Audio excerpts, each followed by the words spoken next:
Bienvenidos, vamos a hablar hoy en esta clase sobre los MOOC, retos, desafíos y perspectivas. Los temas que vamos a estar analizando son estos.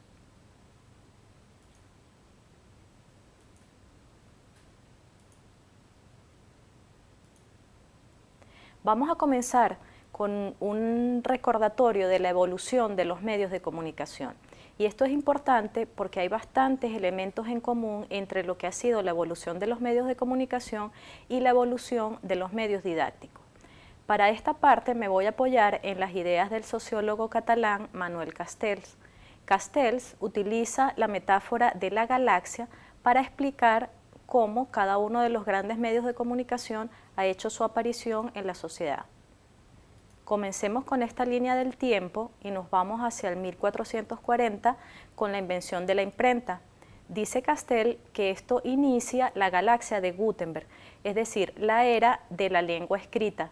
La oralidad da paso al discurso escrito y con ello se inaugura la era de la mente alfabética, del conocimiento acumulado. Por otra parte, esta primacía de lo impreso relega el mundo de la imagen y el audio a las artes. Sin embargo, mucho tiempo después, con la aparición de la radio y la televisión, o la era de los medios masivos de comunicación, vuelven a tomar su lugar privilegiado la imagen y el sonido. A esta era la llama Castells la galaxia de McLuhan. Y paulatinamente va ocurriendo un proceso de segmentación de las audiencias hasta que finalmente, con la aparición de Internet, entramos entonces a lo que sería la galaxia de la virtualidad real. Dice el autor que la virtualidad real implica una hibridación entre los mundos reales, los mundos físicos y los mundos de Internet, y que a su vez esta estructura reticular de Internet impregna todo, la economía, la política y por supuesto los medios. De allí que utilice la expresión sociedad-red para referirse a esta era. Este repaso sobre la evolución de los medios de comunicación, de acuerdo a Castells, nos sirve también para tomar una lección porque cada vez que un nuevo medio de comunicación ha aparecido, se tiende a pensar que ese medio va a suponer la desaparición de los anteriores y no ha ocurrido así. De hecho, la teoría de la ecología o del ecosistema de medios, propuesta por McLuhan y luego trabajado por Neil Postman, lo que establece es que los medios se van incorporando al ecosistema y provocan transformaciones en ellos mismos y en los medios anteriores para finalmente convivir dentro del mismo espacio mediático. Y por eso recuperamos esta idea de la evolución de los medios de comunicación, porque de algún modo en la didáctica, en el uso de los medios didácticos en la educación, ha ocurrido este mismo proceso. Veamos de nuevo una línea del tiempo que arranca con el libro de texto como repositorio de saberes, como principal medio para los procesos de escolarización, y posteriormente, cuando aparece la televisión, entonces comenzamos a probar las aplicaciones educativas de la televisión. En todo el contexto de Iberoamérica ha habido grandes experimentos de este tipo y programas de intervenciones educativas basadas en televisión educativa. De hecho, el consorcio ATEI ha hecho grandes aportes en el ámbito de la televisión educativa. Y esta misma casa, la UNED, tiene bastante y dilatada experiencia sobre el particular. Luego, en lo que llamaríamos una tercera era, marcada por la irrupción de los ordenadores, inaugura lo que sería la enseñanza asistida por ordenador, conocida por sus siglas EAO. Este tipo de modelo concibe al computador o al ordenador como un medio didáctico que puede favorecer y ayudar a procesos de enseñanza y de aprendizaje más activos, más interactivos, donde el alumno tenga un papel protagónico. De hecho, en todo el contexto de Iberoamérica se hicieron grandes inversiones durante esta etapa para incorporar los ordenadores a las aulas de clase. Luego, el siguiente hito lo marcamos en Internet y allí el impacto para la educación ha sido bien importante porque Internet trastoca las dos dimensiones básicas de la organización escolar, es decir, el espacio y el tiempo, e inaugura una nueva era en lo educativo que es la era de la virtualidad, es decir, la clásica educación a distancia, pero potenciada con recursos esta vez que provee el Internet. Y así vemos entonces cómo hemos ido desde el punto de vista de la didáctica, pasando de un medio a otro, pero en ningún caso la aparición de un nuevo medio ha supuesto la desaparición del anterior, y de hecho en nuestras aulas de clase hoy conviven perfectamente los ordenadores, las conexiones a Internet con los libros de texto. Y ahora, el último y más reciente fenómeno dentro de los medios didácticos parece ser el fenómeno de los MOOC, que es justo el tema que nos convoca para esta clase. Vamos a comenzar entonces, habiendo ubicado ya al MOOC dentro del escenario de los medios didácticos, vamos a comenzar a desgranar algunos aspectos básicos sobre los MOOC. Los MOOC tienen su origen aproximadamente en el año 2008, cuando George Siemens dicta un primer curso MOOC para explicar su teoría del aprendizaje conectivista.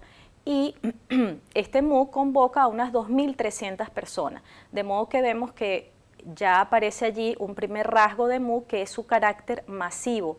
MOOC son, por cierto, siglas en inglés que significan en todo caso que es un aprendizaje masivo, abierto, en línea, y que se trata de cursos.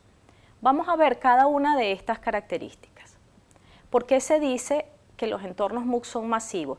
Bueno, porque convocan a una gran cantidad de participantes que pueden variar desde cientos hasta miles. Hace un momento les comentaba del curso de Siemens de unos aproximadamente 2.300 personas, pero en octubre del 2011 se ha llegado a dictar un curso de inteligencia artificial que convocó a 120.000 personas, de manera que esto aclara muy bien el carácter masivo de un curso MOOC. Por otra parte, los MOOC son abiertos, es decir, que el estudiante se puede matricular en un MOOC sin el pago de ninguna tasa, de ninguna matrícula. Eso sí, hay que aclarar que si el estudiante desea certificar el curso que ha hecho en un entorno MOOC, entonces sí que debe pagar la tasa correspondiente al certificado. Pero en principio el acceso sería abierto para poder matricularse en los cursos MOOC.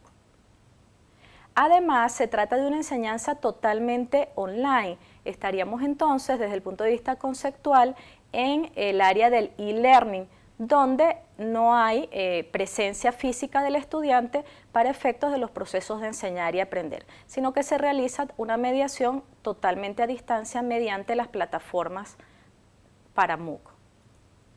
Y finalmente se trata de cursos, porque está muy bien delimitado una fecha de inicio, una fecha de finalización, y es en este lapso donde ocurre la interacción entre los participantes del curso. Así pues, queda claro entonces que un curso MOOC es masivo, abierto y en línea. Ahora bien, la literatura reconoce dos tipos de cursos MOOC. Veamos. En primer lugar, los CMOOC, que obedecen o responden a la idea inicial de Siemens sobre el aprendizaje conectivista. Y por otra parte, los XMOOC, que son cursos más bien centrados en instituciones. Es importante diferenciar las características pedagógicas e incluso tecnológicas de uno y otro tipo de curso, y eso es lo que vamos a hacer a continuación.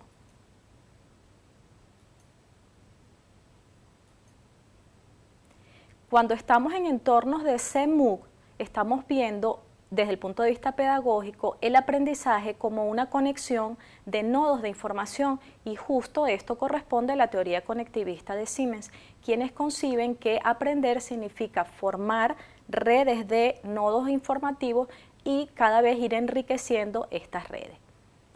Mientras que un XMOOC concibe la formación como una transmisión de la experticia y de los conocimientos desde el profesor hacia el alumno. Los CMOOC, por su parte, se interesan en crear prácticas y comprensiones compartidas, mientras un XMOOC procura más bien la adquisición de habilidades y conocimientos que forman parte de alguna asignatura dentro del currículo oficial.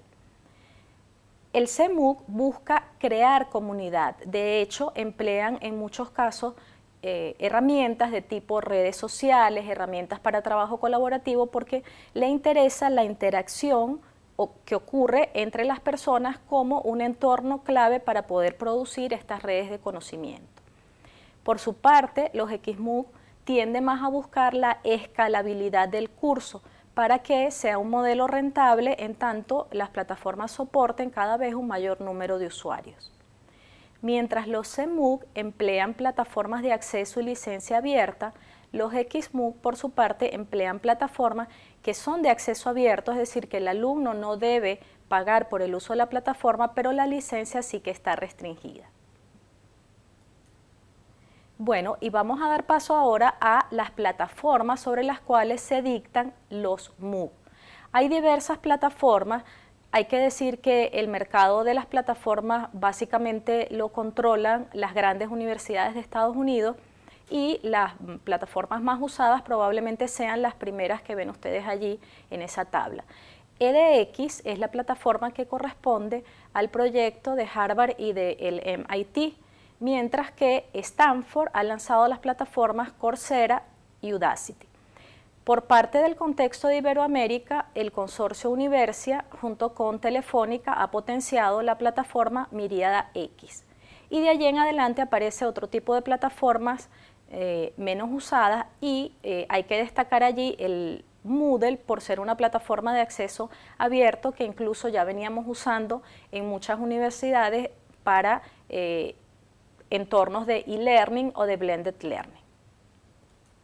Bien, ahora lo que quiero mostrarles es un ejemplo de un curso XMOOC para que nos hagamos una idea de cuál es el proceso de participación de un alumno en un XMOOC.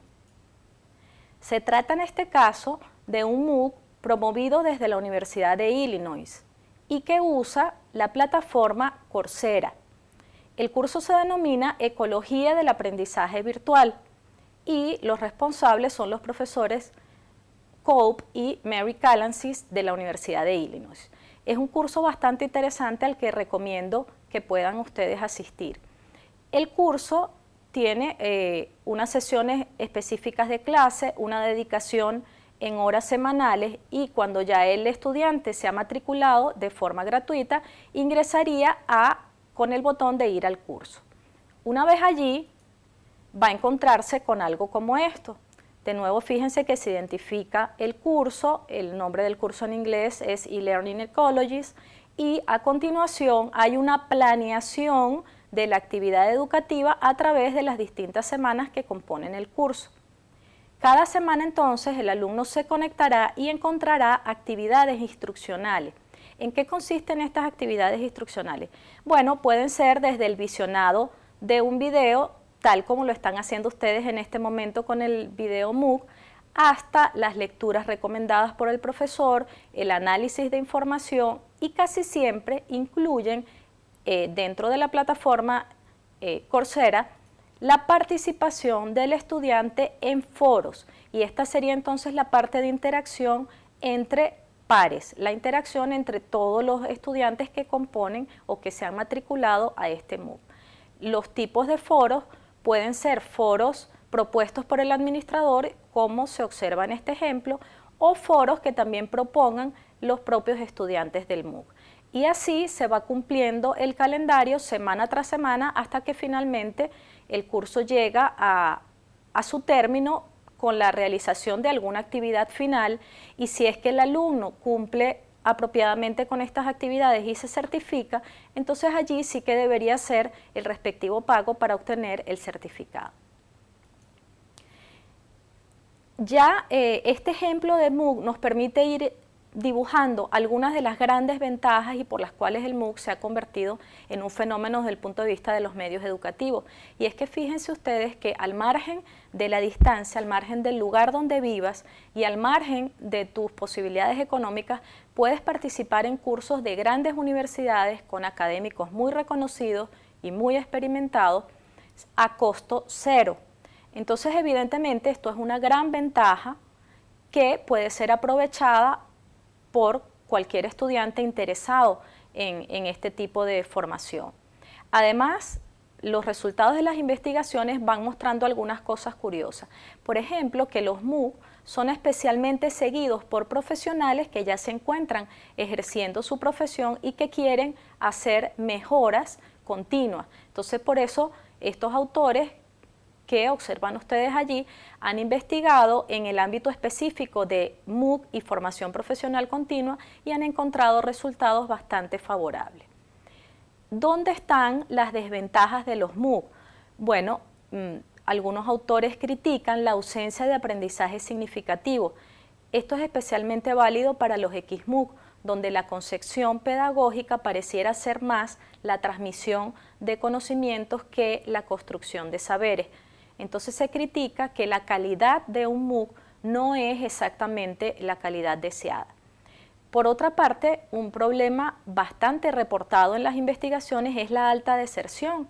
Fíjense que incluso hay cifras como las de Armstrong en 2014 que llega a reportar un 96% de deserción. Y claro, si analizamos este alto porcentaje de deserción, serían modelos inviables para universidades públicas que se financian con fondos públicos. De modo que hay que poner el énfasis en las siguientes versiones de los cursos MOOC en cómo hacer para atrapar al estudiante y conseguir la consecución del curso hasta el final.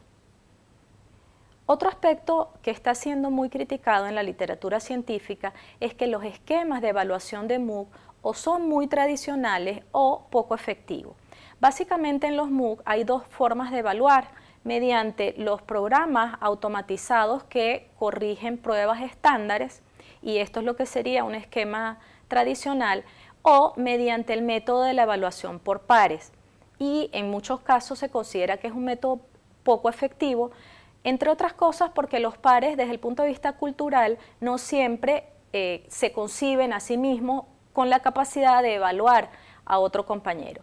Y por otra parte porque pudiera pensarse también que los pares carecen de los criterios de evaluación. En algunos cursos MOOC se ha experimentado con la idea de generar rúbricas de evaluación o criterios de evaluación por parte del profesor, y los pares evalúan pero con base a estas rúbricas del profesor. En general, fíjense que dentro de un XMOOC la presencia del profesor es mínima y casi que se limita a las presentaciones a través de los vídeos. Este sería entonces a grandes rasgos como un balance entre las ventajas y las desventajas de los MOOC. Ahora viene una reflexión interesante que quiero hacer con ustedes, y es sobre el famoso ciclo de las expectativas desbordadas de Gartner. La propuesta de Gartner es que cada nueva tecnología que irrumpe culturalmente provoca una serie de cambios que suelen parecer una línea como la que ven ustedes dibujada en el gráfico. Por este eje, por el eje de las X, va la visibilidad de la tecnología, y por aquí, por el eje de las X, la madurez de esa tecnología.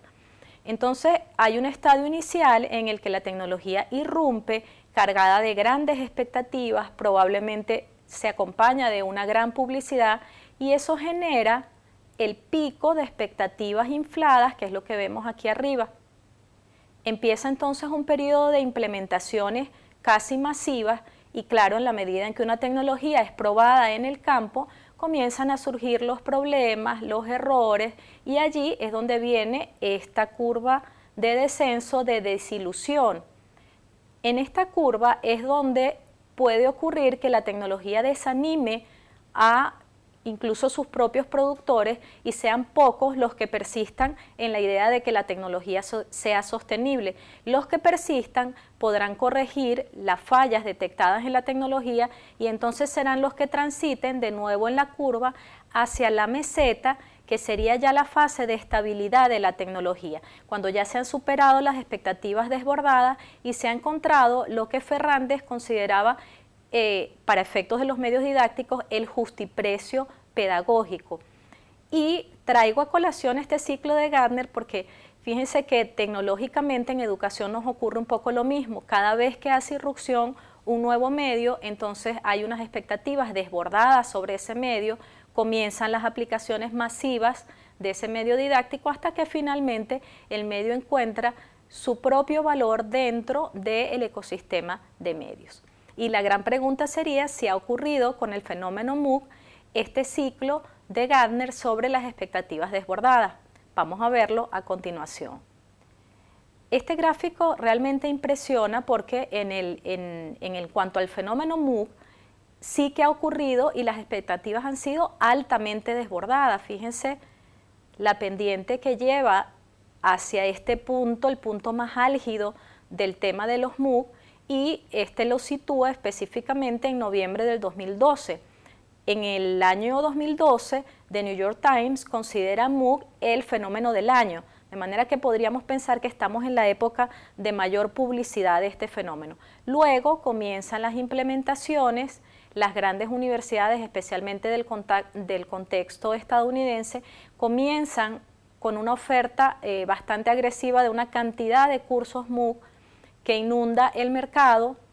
La participación en esos cursos y la investigación que se hace sobre los entornos MOOC que vimos hace un momento comienza entonces a encontrar esta serie de desventajas relacionadas con el mismo hecho de ser masivo, el carácter gratuito que no es exactamente gratuito cuando se desea certificar, los problemas de acreditación luego de quien hace un curso MOOC. Entonces todas estas desventajas llevan a una fase de revisiones del fenómeno MOOC y esperemos que ahora nos acerquemos hacia el punto ideal, el punto de la meseta, donde seamos capaces de aplicar un MOOC exactamente en el contexto educativo en el que sea adecuado y en el que permita una mejora de la calidad, que es en todo caso lo que buscamos con el uso de los medios en la educación. Por eso recojo a continuación un diagrama que, por cierto, es usado por los profesores Cope y Calansis en el curso que hace un momento les mostraba de Ecologías Digitales de la Universidad de Illinois, y estos profesores establecen que los MOOC simplemente tienen una serie de potencialidades. Mencionan algunas muy interesantes como la ubicuidad en el aprendizaje, la posibilidad de aprender en cualquier parte, en cualquier tiempo, el aprendizaje activo, el aprendizaje que se construye mediante la actividad, también el aprendizaje con un significado multimodal, es decir, que combine el texto, la imagen, el sonido. El feedback recursivo, se refieren los autores a dar feedback sobre el feedback. El uso del concepto de inteligencia colaborativa para que el conocimiento sea un bien común dentro de las comunidades que participan de un MOOC. La metacognición o el pensamiento sobre el pensamiento, la posibilidad de que el estudiante él mismo aprenda sobre la forma como aprende, para que cada vez lo haga mejor con base a este conocimiento metacognitivo. Y la posibilidad de hacer un aprendizaje diferenciado. Ahora bien, estos 7 principios, estas 7 potencialidades que están abiertas dentro de un MOOC, solamente pueden llegar a cristalizarse y conseguiremos mejorar la calidad educativa si esto está inserto dentro de una metodología didáctica, dentro de un método. Por eso, nuestra reflexión final y con la que queremos dejarles es que las tecnologías en sí mismas no cambian nada en educación, solo ofrecen unas potencialidades, de modo que los profesores no debemos dejarnos deslumbrar por la tecnología, sino buscar su justiprecio pedagógico, asegurar exactamente unas estrategias instruccionales que nos permitan ser exitosos en entornos MOOC y en cualesquiera de los medios que irrumpan en el escenario educativo. La calidad entonces finalmente se asegura mediante el método. Si quieren seguir conectados, si les ha interesado el tema, allí aparecen mis datos de contacto, pueden escribirme y formaremos una comunidad de aprendizaje virtual. Y si les ha interesado el tema y desean profundizarlo, les dejo algunas referencias de artículos publicados en revistas científicas de alta calidad sobre el estado actual de los MOOC. Gracias, hasta una próxima vez.